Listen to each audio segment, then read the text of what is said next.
जय जगन्नाथ सांग मैंने 30 डेज चैलेंज आज हूँ डे नंबर 7 कॉलेज को जल्दी जाइए महिला मंडल मीटिंग रे योगदान देइथिली। आपण माने केबे फोन आत्मकाहानी शुणी शुणु ये जो फोन ओपनिंग होची ए फोन थरे नुहे तीन तीन थर आत्महत्या करने को जाए विफल होची।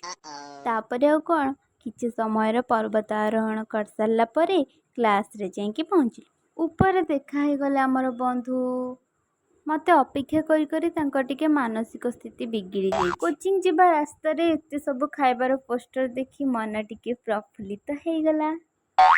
किछि समय चिंता कर सारा पर हमें मनस्थ कलु जे गोटे पैकेट पवन किणबू बोली।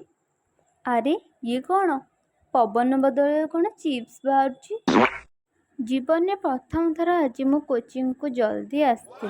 आज बहुत दिन पर मोर बस आग सीट्रे बसबार जो इच्छा था आज सक्सेस होईची।